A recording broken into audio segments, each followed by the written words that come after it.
जय हिंद दोस्तों, स्वागत है आप सभी का आपके अपने चैनल बेस्ट जीके टेस्ट पर। दोस्तों, एक और नया वीडियो लेकर उपस्थित हुए हैं और ये वीडियो रहने वाला है आपका पत्र लेखन से। हिंदी में कम से कम इससे 4 से 5 प्रश्न पूछे जाएंगे। तो पत्र लेखन से आपका प्रश्न ना छूटे, इसीलिए पत्र लेखन का ये दूसरा वीडियो लेकर उपस्थित हुए हैं। इससे पहले पत्र लेखन का एक वीडियो अपलोड हो चुका है, चैनल की प्लेलिस्ट में जाकर आप उसे देख सकते हैं। तो चलिए चलते हैं, ज़्यादा टाइम वेस्ट ना करते हुए चलते हैं अपने प्रश्नों की ओर। तो पहला प्रश्न है कि किसी सरकारी अधिकारी को लिखा गया प्रार्थना पत्र या शिकायत पत्र किस प्रकार के पत्र की श्रेणी में आता है? आधिकारिक पत्र, शासकीय पत्र, व्यापारिक पत्र या फिर व्यक्तिगत पत्र? तो इसका सही आंसर होगा ऑप्शन नंबर ए, आधिकारिक पत्र। किसी सरकारी अधिकारी को लिखा गया प्रार्थना पत्र या फिर शिकायत पत्र, ये सभी आधिकारिक पत्र की श्रेणी में आते हैं। प्रश्न नंबर 2 है कि वह कौन सा शासकीय पत्र का प्रकार है जिसमें अनौपचारिक शैली का प्रयोग किया जाता है? शासनादेश, अर्धशासकीय पत्र, परिपत्र, कार्यालय आदेश? इसका सही आंसर होगा ऑप्शन नंबर बी, अर्धशासकीय पत्र। अर्धशासकीय पत्र में अनौपचारिक शैली का प्रयोग किया जाता है। प्रश्न नंबर 3 है कि सरकारी पत्र का वह कौन सा प्रकार है जिसमें पूर्व में लिखे गए पत्रों पर कार्रवाई के संबंध में अनुरोध या निर्देश दिया जाता है? कार्यालय आदेश, परिपत्र, पृष्ठांकन पत्र, अनुस्मारक? तो इसका सही आंसर होगा ऑप्शन नंबर डी, अनुस्मारक। पूर्व में लिखे गए कोई भी पद की याद दिलाने के लिए अनुस्मारक पत्र लिखा जाता है। प्रश्न नंबर 4 है कि सरकारी पत्र की भाषा शैली किस प्रकार की होनी चाहिए? पूर्णतः औपचारिक, अंशतः औपचारिक, अंशतः अनौपचारिक? तो इसका सही आंसर होगा ऑप्शन नंबर ए, पूर्णतः औपचारिक। सरकारी पत्र की भाषा पूर्णतः औपचारिक होनी चाहिए। प्रश्न नंबर 5 है कि सरकारी पत्र की भाषा हो सकती है केवल राजभाषा, केवल वैकल्पिक भाषा, राजभाषा या वैकल्पिक भाषा, कोई भी सुविधाजनक भाषा? तो इसका सही आंसर होगा ऑप्शन नंबर सी, राजभाषा या वैकल्पिक भाषा। सरकारी पत्र की भाषा राजभाषा, सरकारी पत्र राजभाषा या फिर वैकल्पिक भाषा में लिखा जाना होता है, अन्य कोई भाषा नहीं होगी।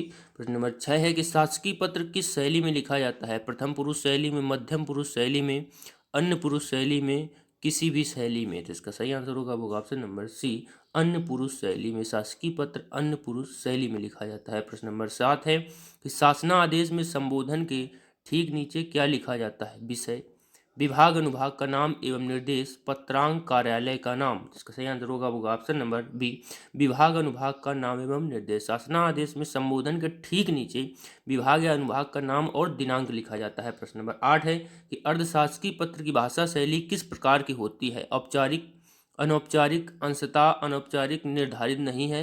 इसका सही आंसर होगा ऑप्शन नंबर बी, अनौपचारिक। अर्थशास्त्री पत्र की भाषा शैली अर्ध अनौपचारिक होती है। प्रश्न नंबर 9 है कि अर्थशास्त्री पत्रों की शैली किस प्रकार की होती है? अर्थशास्त्री पत्रों की शैली किस प्रकार की होती? उत्तम पुरुष शैली, मध्यम पुरुष शैली, अन्य पुरुष शैली, ए और बी दोनों? कौन सा होगा?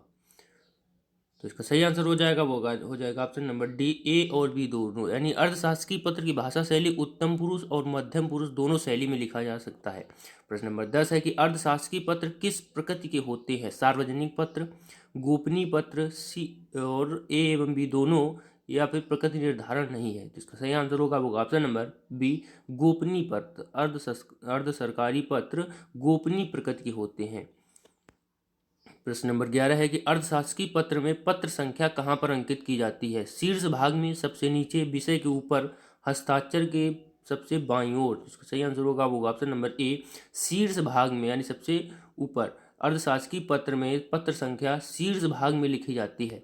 प्रश्न नंबर 12 है कि अर्थशास्त्रीय पत्र में प्रेषिती का नाम कहाँ पर अंकित किया जाता है? शीर्ष बाईं ओर, शीर्ष दाहिनी ओर, हस्ताक्षर के सबसे बाईं ओर, कहीं भी नहीं? तो इसका सही आंसर होगा ऑप्शन नंबर सी, हस्ताक्षर के सबसे बाईं ओर। प्रश्न नंबर 13 है कि अर्धशासकीय पत्र किसके द्वारा किसको लिखा जा सकता है? एक अधिकारी द्वारा दूसरे अधिकारी को, एक कार्यालय आदेश द्वारा दूसरे कार्यालय आदेश को, एक अधिकारी द्वारा किसी कार्यालय आदेश को, एक विभाग द्वारा दूसरे विभाग को? इसका सही आंसर होगा ऑप्शन नंबर ए, एक अधिकारी द्वारा दूसरे अधिकारी को अर्थशासकीय पत्र लिखा जाता है। प्रश्न नंबर 14 है कि एक अधिकारी द्वारा दूसरे अधिकारी को किसी विशेष एवं महत्वपूर्ण तथ्य की ओर ध्यान आकर्षित करने हेतु किस प्रकार का पत्र लिखा जाएगा? सरकारी पत्र, अर्ध सरकारी पत्र, पृष्ठांकन पत्र, कार्यालय आदेश? इसका सही आंसर होगा ऑप्शन नंबर बी, अर्ध शासकीय पत्र। एक अधिकारी द्वारा दूसरे अधिकारी को किसी विशेष महत्वपूर्ण तथ्य की ओर ध्यान आकर्षित करने के लिए अर्ध सरकारी पत्र का प्रयोग किया जाता है। प्रश्न नंबर 15 है कि किस प्रकार के पत्र में संबोधन हेतु निकटता सूचक शब्द जैसे प्रिय श्री आदि का प्रयोग किया जाता है? शासकीय पत्र, अर्ध शासकीय पत्र, परिपत्र, अधिसूचना। तो इसका सही आंसर होगा आपका ऑप्शन नंबर बी, अर्ध शासकीय पत्र। अर्ध शासकीय पत्र में निकटता सूचक जैसे शब्दों प्रिय श्री आदि का प्रयोग किया जाता है। प्रश्न नंबर 16 है कि गस्ती चिट्ठी या परिक्रमित पत्र किस पत्र के अन्य नाम है? अर्ध शासकीय पत्र के, परिपत्र के, कार्यालय आदेश के, व्यापारिक पत्र के। तो इसका सही आंसर होगा आपका ऑप्शन नंबर बी, परिपत्र के। गस्ती या चिट्ठी ये सभी परिपत्र के उपनाम होते हैं। प्रश्न नंबर 17 है कि परिपत्र सदैव लिखा जाता है वरिष्ठ से कनिष्ठ कार्यालय को, समकक्ष कार्यालय को, कनिष्ठ से वरिष्ठ को कार्यालय को, किसी भी कार्यालय से किसी भी कार्यालय को। इसका सही आंसर होगा वो ऑप्शन नंबर ए, वरिष्ठ से कनिष्ठ कार्यालय को लिखा जाता है, यानी परिपत्र सदैव बड़े से छोटे की ओर लिखा जाता है।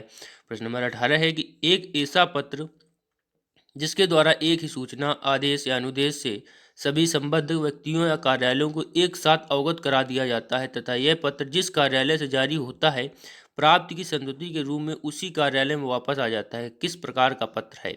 अधिसूचना, अनुस्मारक, परिपत्र। तो इसका सही आंसर होगा वो ऑप्शन नंबर सी, परिपत्र। परिपत्र एक ऐसा पत्र है जिसके द्वारा एक ही सूचना, आदेश या अनुदेश सभी संबंध व्यक्तियों कार्यालयों को एक साथ अवगत करा दिया जाता है। प्रश्न नंबर 19 है कि किसी पत्र के साथ सदा एक सादा पृष्ठ नथी रहता है, यह कहलाता है अधिसूचना, अनुस्मारक पत्र, परिपत्र, कार्यालय आदेश। तो इसका सही आंसर होगा आपका ऑप्शन नंबर सी, परिपत्र।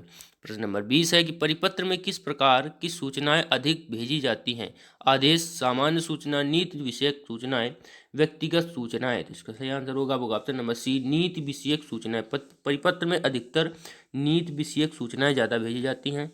प्रश्न नंबर 21 है कि वह कौन सा पत्र है जो किसी सरकारी विभाग कार्यालय द्वारा किसी एक समूह या समस्त क्रमिकों को आंतरिक महत्व के विषय पर आदेश देने के संदर्भ में प्रयुक्त होता है तथा इसके अंतर्गत कार्यालय द्वारा बनाई गई सामान्य सूचना, नियुक्ति, पदोन्नति आदि की सूचनाएं प्रदान की जाती हैं? अधिसूचना, कार्यालय आदेश। तो इसका सही आंसर होगा ऑप्शन नंबर बी, कार्यालय आदेश।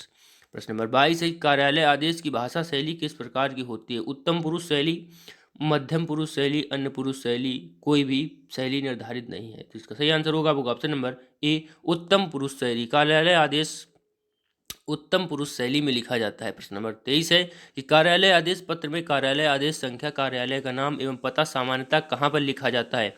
पत्र के शीर्ष मध्य में, पत्र में सबसे नीचे। तो इसका सही आंसर हो जाएगा ऑप्शन नंबर बी, पत्र में सबसे नीचे आदेश संख्या और कार्यालय का नाम एवं पता लिखा जाता है। प्रश्न नंबर 24 है कि सरकार की तरफ से राष्ट्रपति या राज्यपाल के नाम से निर्गमित वह कौन सा पत्र प्रतिरूप है जिसे किसी भी अधिकृत सूचना, तत्संबंधी नियम, आदेश, नियुक्ति, स्थानांतरण, पदोन्नति को लागू करने के लिए लागू किया जाता है?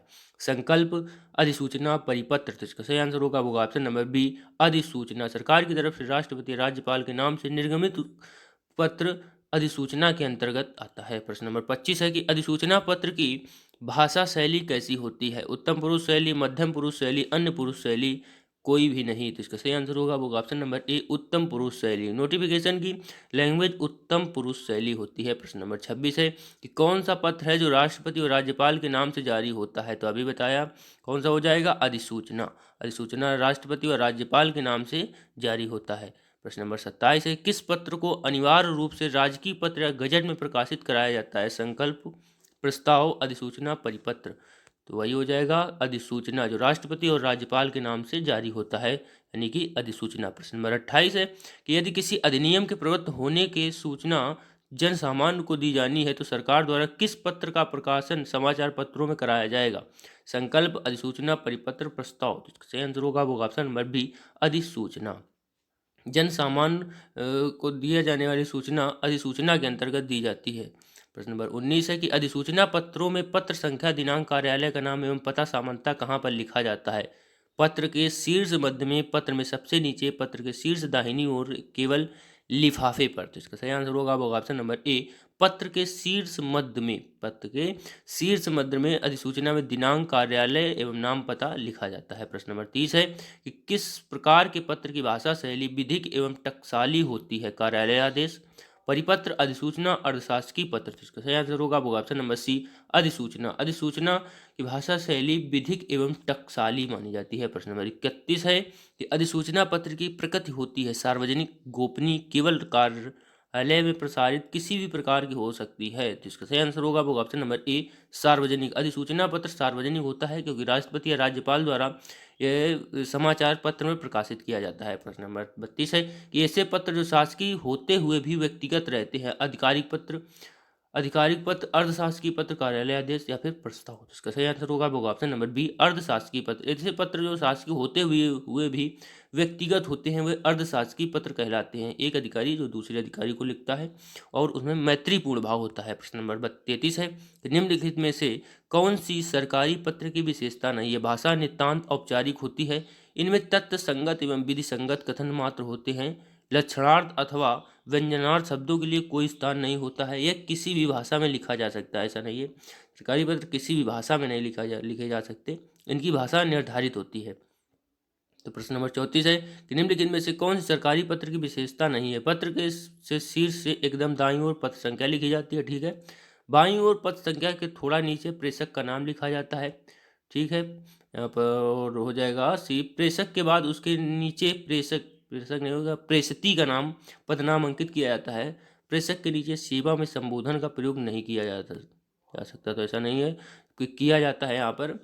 तो ये रहा दोस्तों आज का टेस्ट। और यदि आपको अच्छा लगा हो तो वीडियो को लाइक करें, और यदि आप चैनल पर नए हैं तो चैनल को सब्सक्राइब जरूर कर लें। धन्यवाद दोस्तों।